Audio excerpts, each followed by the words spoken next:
Generations Bank has been serving the financial needs of the Finger Lakes region since 1870. Generations combines the best of modern banking with dedication to the local community. Visit them at mygenbank.com. Generations Bank, member FDIC, and equal housing lender.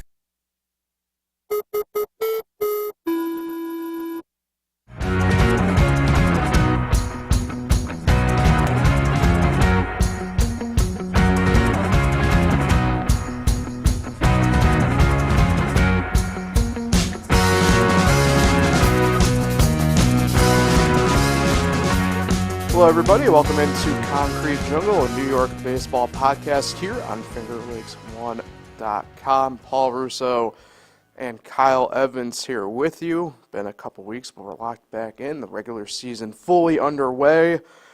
And it's been a bit of a tale of two different starts for the New York teams. Yankees off to a really good start. The Mets, not as much, even though they are appearing to kind of get their footing at this point. We'll discuss all of that and then some today. Kyle, you will be boots on the ground in Cleveland this weekend for the Yankees series as well. I know you're excited about that. First time this season you will be in person at the ballpark.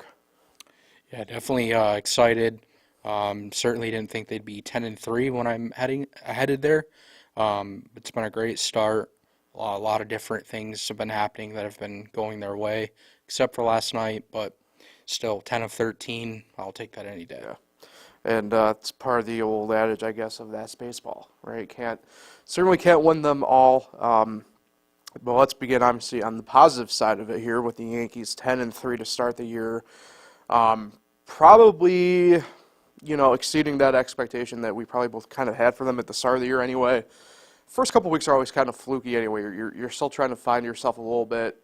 For me, personally speaking, I kind of have to take a look at the full kind of first month of games. I've said it a ton on here before, right, before I can fully make any true judgments. But for the Yankees, definitely doing a lot better than I think the initial plan was because of, I think, some of the questions kind of really surrounding the pitching staff to kind of get the year started. And it's been pretty much the foundation of this start, to be quite honest.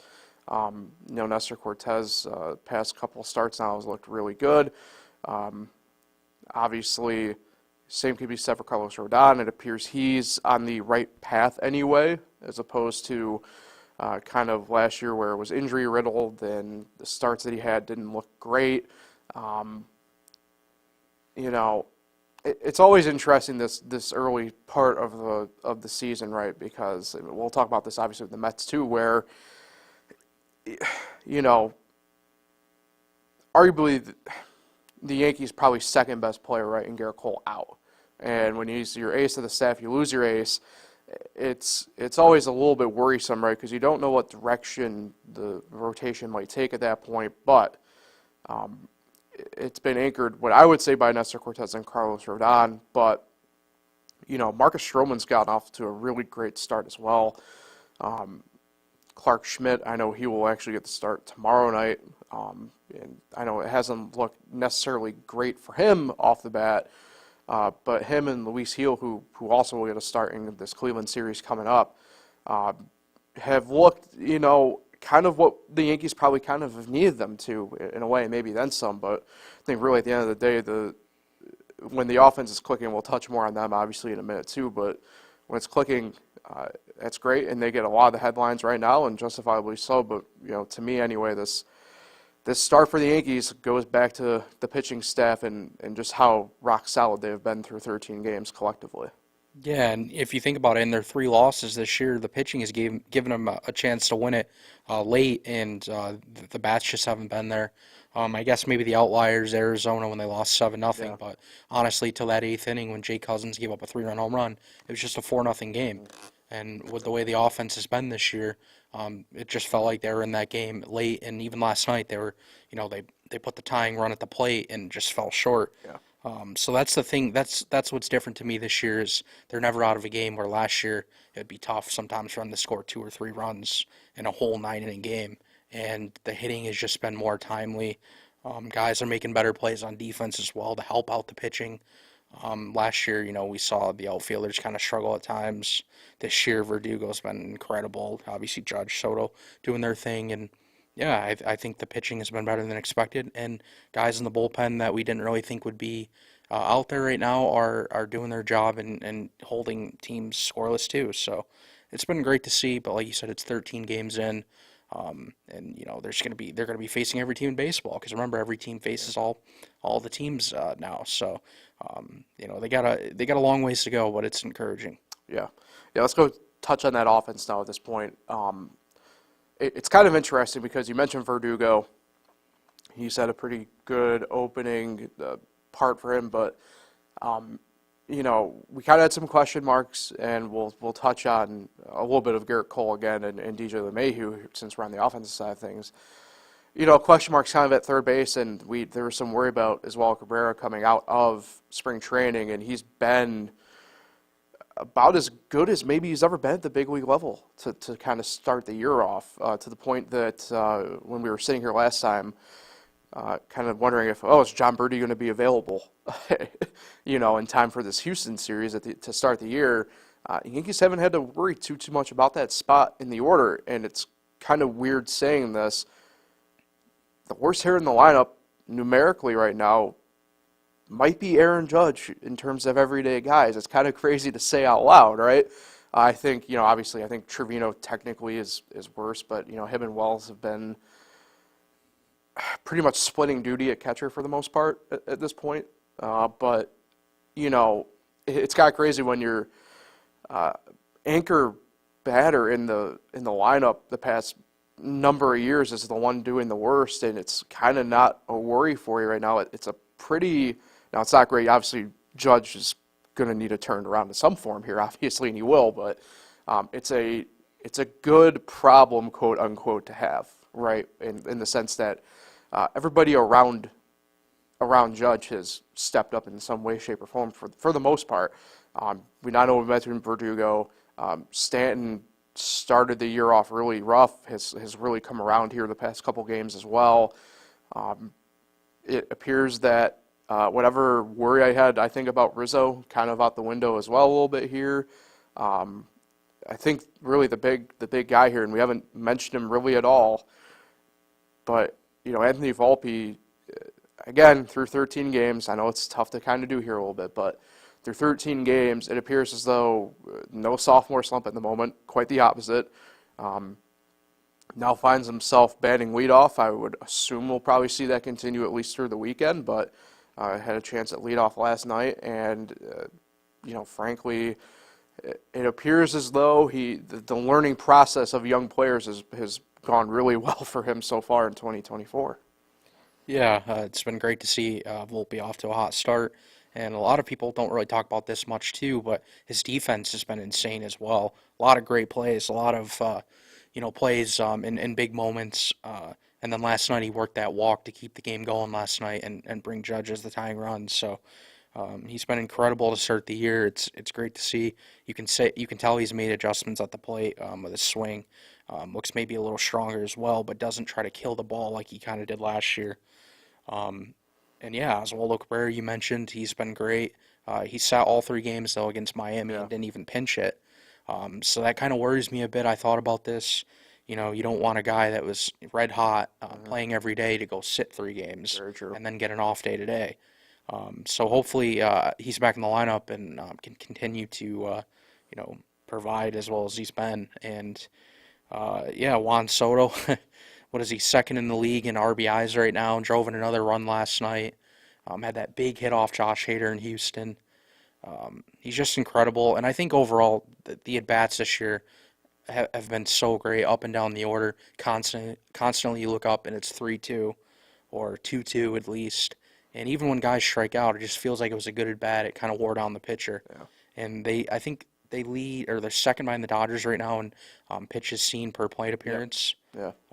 So it's just such a different year compared to last year. This team, you just feels like they actually have a shot to win no matter the score. Yeah. They fall down early, they can rally, they just win different ways. That last year, I mean, I just can't believe how bad it was last year. It's also a different I think, feel in the clubhouse early on too. I know you were posting about it as well a little bit, and it's kind of been noted, right, how you kind of see these pregame interviews. I know the one from let's see, I guess it would have been. Last No, it night. would have been, yeah, it was last night, I guess. Yeah, Amazon Prime, yeah. I'm getting my days confused here, unfortunately.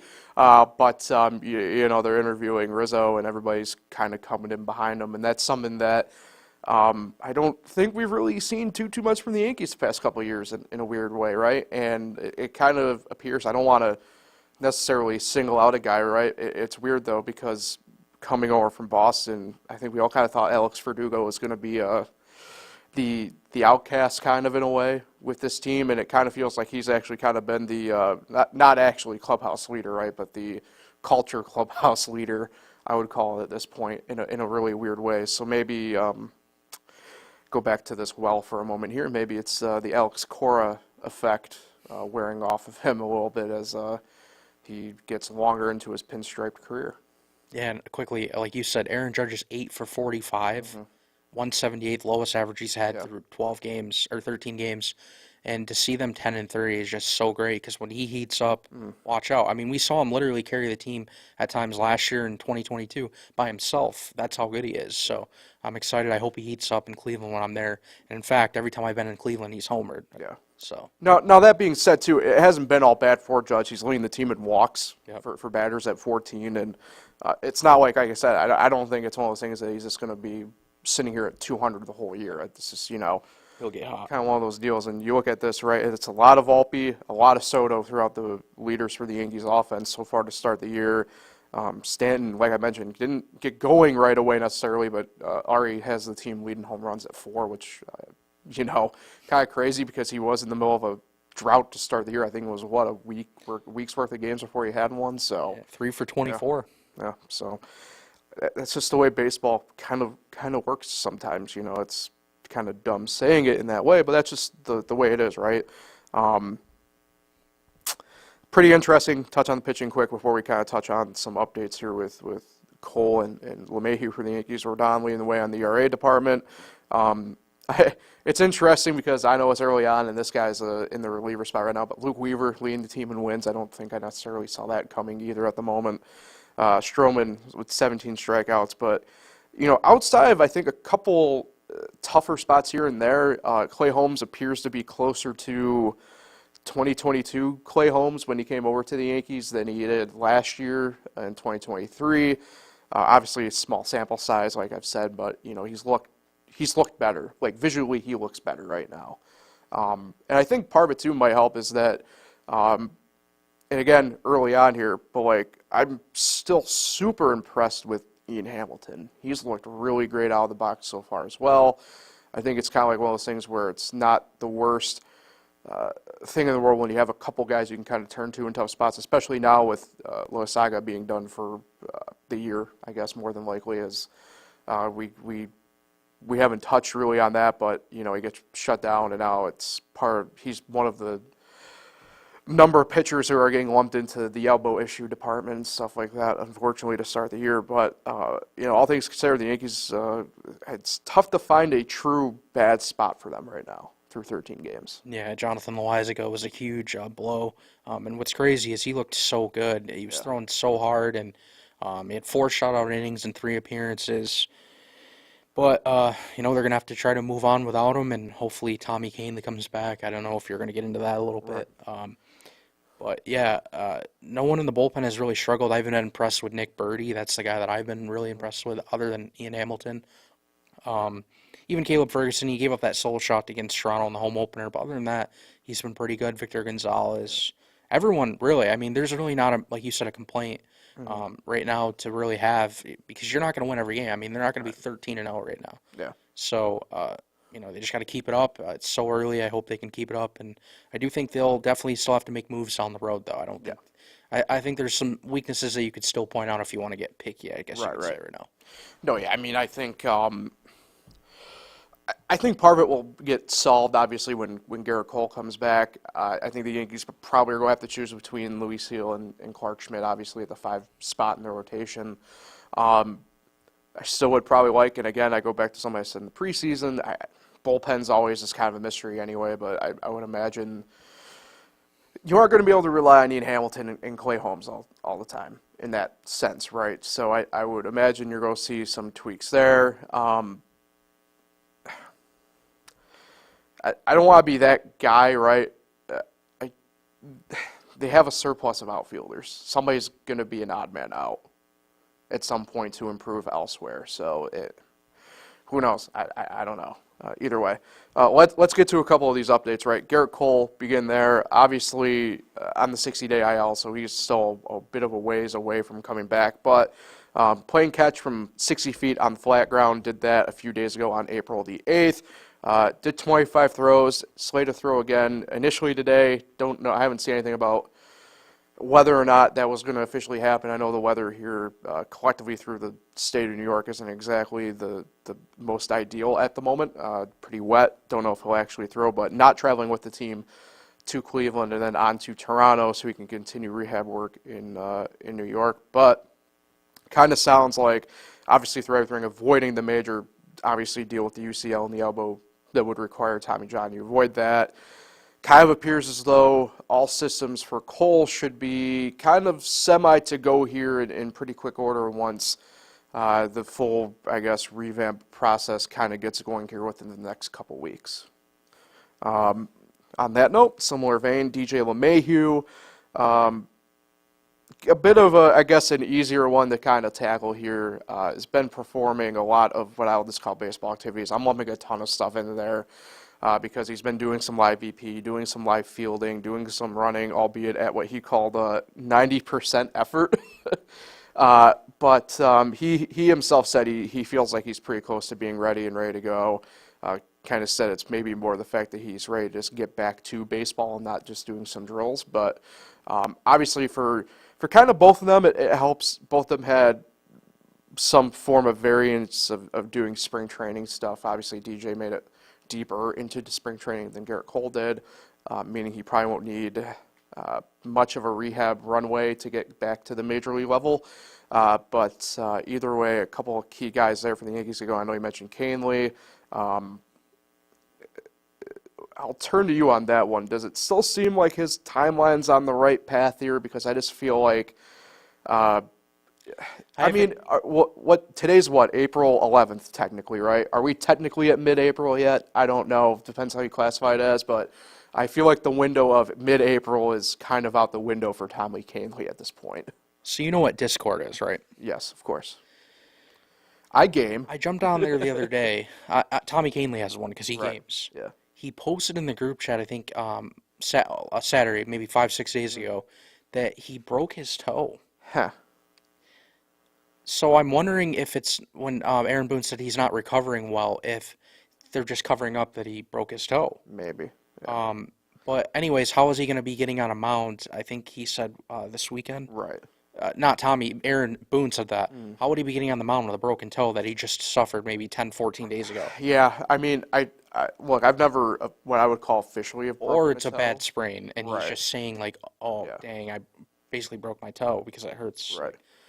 I mean, I've never broken a toe, at least officially. I mean, I'm assuming I probably have at some point, but I guess maybe it depends what toe's broken. Oh, sorry, he'll throw a bullpen today or tomorrow, Aaron Boone said. Well, I was about to say, I know he hasn't been in New York with the team like Garrett Cole No, has. he's still been in Florida. He's been in Tampa. Yep.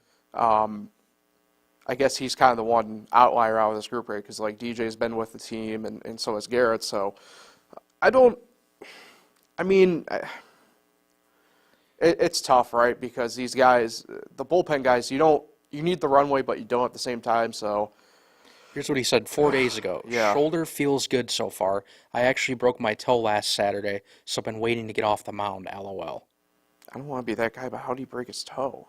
I know. Right? Like, I mean, far be it from me to be the guy questioning it. Like, I've stubbed my toes doing dumb stuff in the dark all the time, like trying to go to the bathroom out of bed type thing. But that hasn't been reported who knows? anywhere else, and it seems like it's very covered up, so I don't know.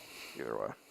But it appears as though, at least for two of the three guys, right, that things are progressing at a good enough clip that there's no worry, no sense. I don't want to say no sense of rushing them, right? But there's no sense of like the any time of season, I guess, really fact of like, hey, we need to get these guys back. It's do or die time, right? I think probably helps a little bit that the Yankees have gotten off to as good a start as they had, that they don't necessarily need to rush either one of these guys back at this point, Yeah. Or really, I guess, all three of these guys back at this point. All right, so as we mentioned, the Yankees are on to Cleveland, off-day travel today on to Cleveland. I believe they're actually they're on the road until next week, right? This time next week. Well, tomorrow next week, I guess, would be. So either way, 7-day road trip. Math is tough sometimes, I tell you. And they decided not to leave till today. Yeah. Lights flickered? Yeah, I was about to say, what we got going on right here? So we'll keep going until, I guess, maybe the lights go out. Either way, so the Yankees, they, like I mentioned, begin with Clark Schmidt. They'll face off against Cookie Carrasco tomorrow night in Cleveland. 7:10 first pitch on Yes. Saturday, 6:10 on Yes. Luis Gil against Tristan McKenzie for the Guardians. And then Sunday, for 1:40 first pitch, Yes and MLB Network, Nestor Cortez and Logan Allen go at it. I'm kind of concerned a little bit now that they keep kind of doing this. Anyway, pretty interesting Cleveland team. They sit at one game above 500 right now. Still, I think they're still trying to figure some stuff out with them, obviously, but if there's one thing with them, as usual, it's kind of appeared to be pretty decent. Wait, you mean 9-3? I thought they were. Oh, you want to know what I was looking at? You looked at the other team's record. Yeah, last night. the new MLB. This is probably a better discussion for off air, but the new MLB graphics, I'm kind of struggling with visually speaking this year on their socials. So yeah, don't mind me. I'm just in the wind. Either way, they played some bad teams that have helped, like the White Sox. Although the White Sox stole a game from them. Yeah. Well, that's just the way baseball is sometimes, right? But, if there's one thing still that it appears as though the Cleveland Guardians have is that their starting pitching is pretty damn good overall, all things considered still. The interesting part about them, in my mind, right, is the fact that their starting pitching, albeit good, hasn't been uber great this year. Kind of weird. Just as an example, right, again, these guys only have pretty much 2 or 3 starts each at this point, so it's kind of tough to gauge. But McKenzie has a 4 flat ERA. Carrasco has a 4.5 ERA, and then Logan Allen also tipping at a 4.60 ERA. And really, if you were to tell me that Carrasco had the 4.5, I'd believe it, but the other 2 I wouldn't. Tanner Bibby too. Yeah, I mean 5.93. Yeah, so it's weird, and I mean, you mentioned they played some rough teams out of the gate, but you still have to go out there and get the job done, which obviously they have. So if the Yankees, I don't want to say this is their first true test because I think that Houston and Diamondback stuff was pretty big. Albeit, I mean, Houston's at 4-9, I think, right? Something like that. The Royals last night. Kind of crazy, but. This is a good barometric test because I think a lot of us still within the baseball mindset still consider Cleveland to at least be a contender within the AL Central, a team that you could be seeing in October in some way, shape, or form. So a pretty good early season barometer on the road test for the Yankees right here. Yeah, and I would say for the most part, pretty good matchups on paper for the Yankees. Obviously, Carrasco struggled quite a bit the last couple years. Not off to a great start this year, but not terrible. And Tristan McKenzie, they all have 4 ERAs, like you said. So I think the offense should be able to do enough damage. It comes down to will the Yankees pitching, be able to shut down Cleveland's hitters, right. And will the bullpen, be able to continue to do what they've been doing. Yeah. I mean, it's weird because I don't think the Yankees sweep them. I do think they get 2 of 3. Because the only sweep that they have had would be the opening 4 against Houston, which is really weird to kind of say out loud now that I'm doing it. But either way, I just kind of get the vibe it's probably 2 of 3 against here.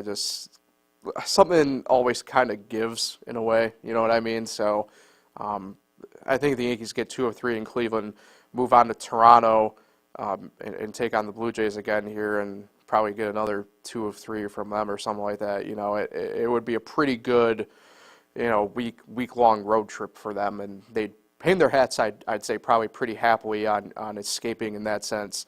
What would it be at that point? 14-5 or something like that. So I think they get 2 or 3 from Cleveland and happily move on to Toronto at that point. Yeah, they went 6-1 on the first road trip. I don't know. I mean, I want to say a sweep, but like you said, they couldn't finish it off. They couldn't do it against Arizona. They lost the middle game, and then they, couldn't take the opener against Toronto. So it's just so hard to do. That's why the Houston series was the outlier. So I'll say 2 of 3. Don't really want to be in attendance for a loss since I'll be at all 3. I was about to say you're doing all 3, right? Yeah, it's going to be painful if they do drop one. So yeah, I'll say 2 of 3. Don't know exactly which ones I get. Although also there's some weather in the forecast, especially for tomorrow night. Yeah. I don't want to do another doubleheader. I've done those before in Cleveland. Saturday doubleheader would not be great. I like night games, that's why. I got you. So, Got you. yep. Well, you'd have it would only be one night game at that point for you, I suppose, if that is the case. So, well, let's hope for you that doesn't happen. Yeah. How about it?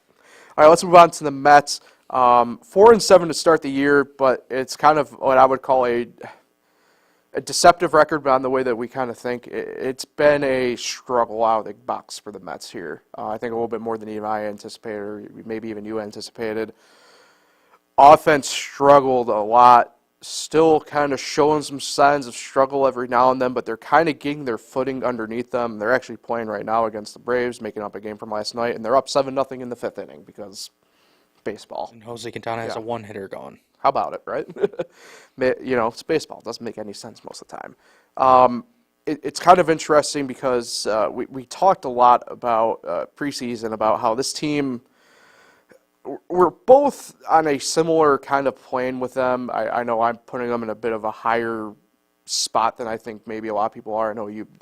I have them a bit higher ranked than you do as well, Kyle. But, this is a team that I think just trying to figure out their way at the moment. It's an interesting kind of looking.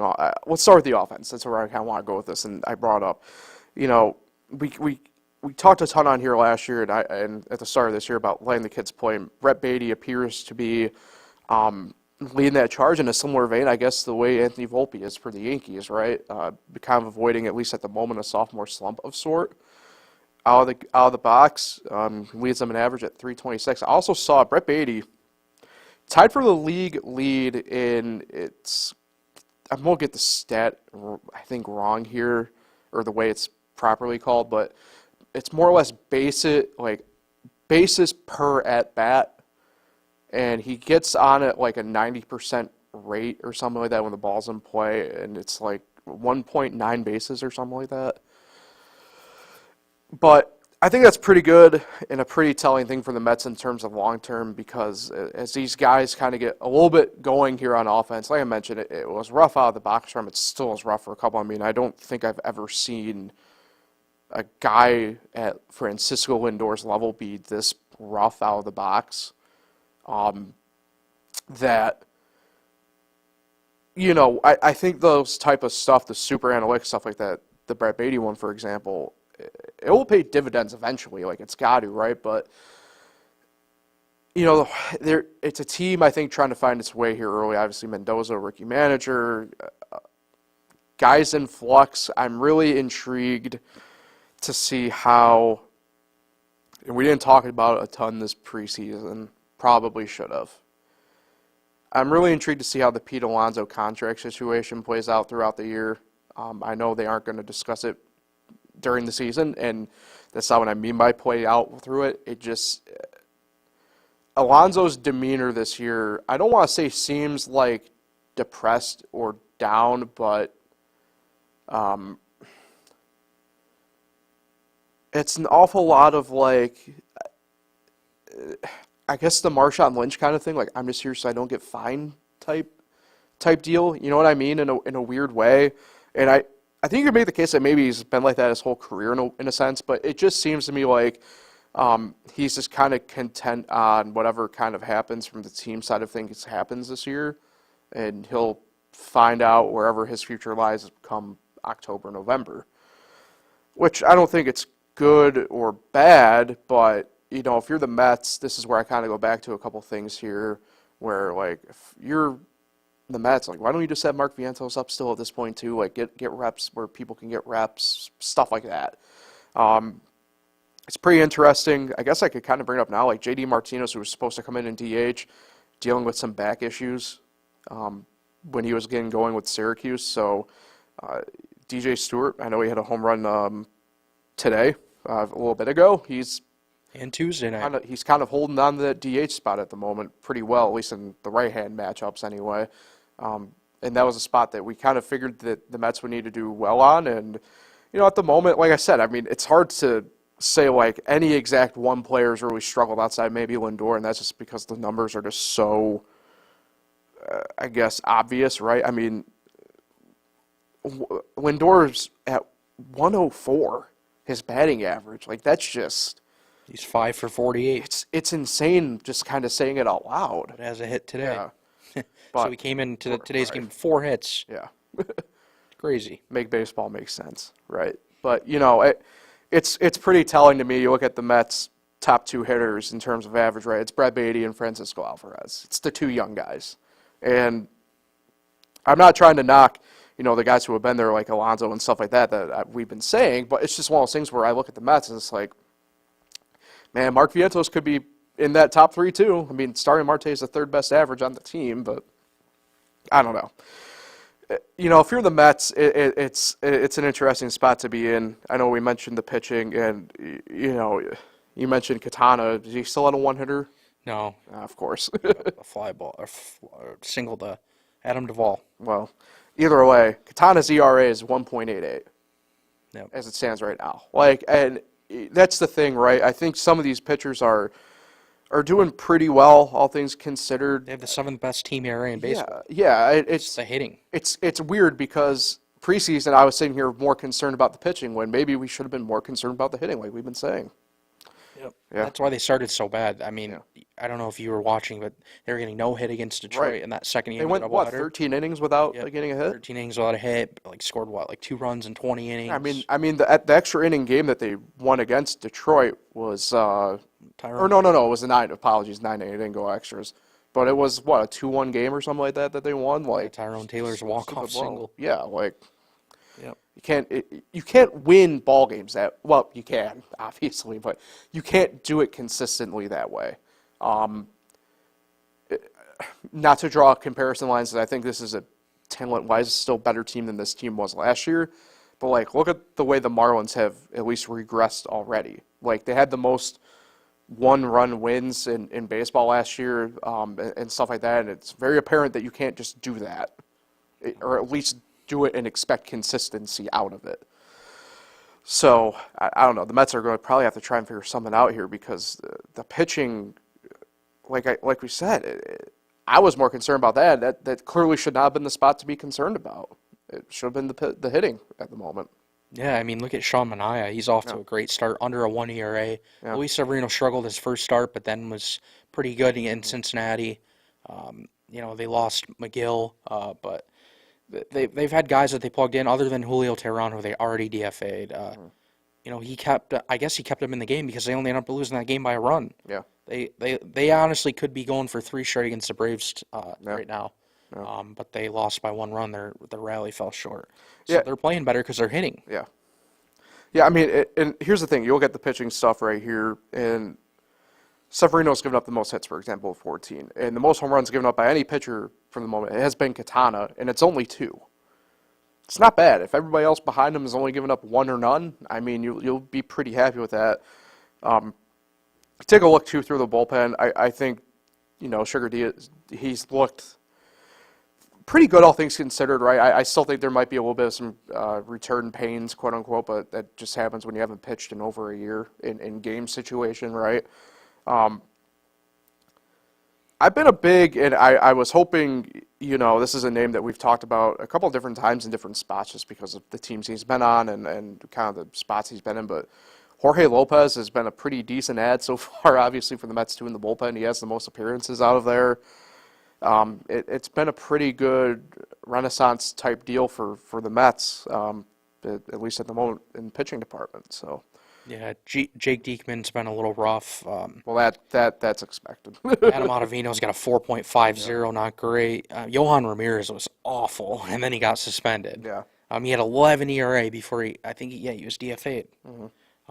But yeah, other than that, Brooks Raley's been good, 4.1 shutout. Yeah. Like you said, Diaz. So I mean, their pitching is not an issue really. This is their 12th game. Lineup. It's the lineup, and now in Atlanta they've started to hit, and Cincinnati a little bit too. So now we're starting to see the results. Braves did just score 2. So watch out. It's only the 5th. The Braves are so good at coming back. We did it. We spoke it into Jinx existence. Quintana gave up a 2-run double to Chadwick Tromp. Oh, my guy! I don't even know who that is. I know who that is. I had him in fantasy 3 years ago when he was the Giants catcher for like a hot moment, and then he just did not do anything at all. Chadwick Tromp, my guy. Gwinnett Striper's legend. A 29-year-old who's played in just 44 big league games. Yep. Oh, my God. Chadwick, baby. Are you looking at his picture right now, by chance? What a beaut, isn't he? That's embarrassing.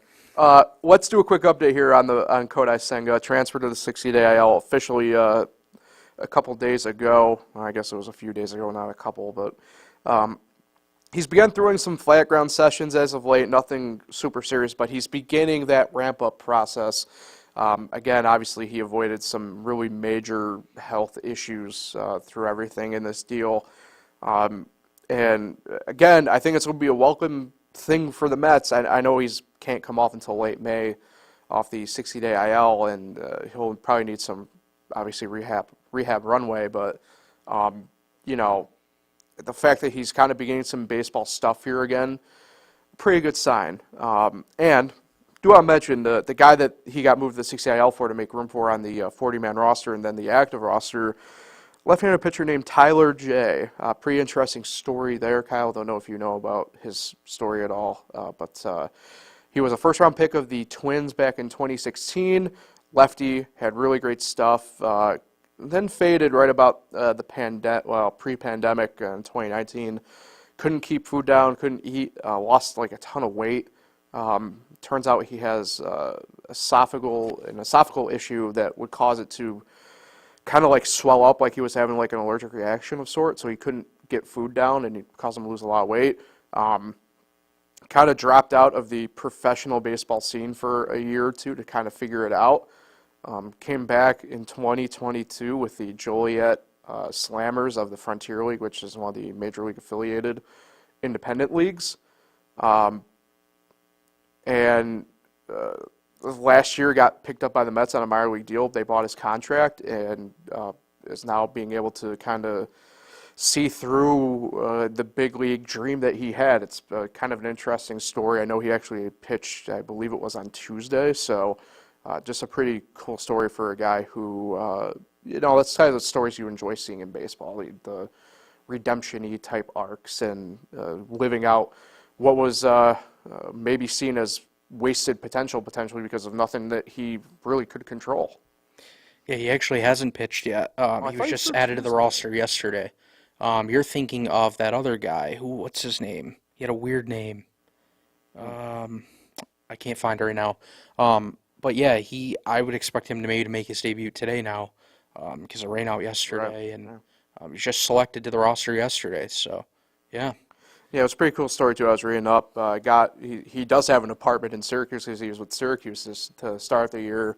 And I guess when Dick Scott, the manager at Syracuse, tried to call him, cell service dropped, so he didn't know what was going on. He didn't know if he was getting sent back down to Binghamton or what the deal was. And when he got the news, he was pretty much speechless. So pretty cool story. You're thinking of this guy. I don't know how to say his first name. Neil or. Oh, Nunez. Yeah. Yeah, he made his major league debut Tuesday night. Yeah, he's a pretty interesting story too because he's been in Syracuse. I know he's back in Syracuse now, but yeah, he looked really good, I thought too. But hopefully, maybe see both of them at the big leagues at some point this year. So with the Mets finishing up this game against the Braves, and then back home this weekend for 3 against the Royals, 7:10 tomorrow night. Michael Wacha against Luis Severino. Saturday, 1:40, Alec Marsh against Sean Manaea. Sunday also 140, all the games on SNY. Cole Reagans for Kansas City against TBA for the Mets.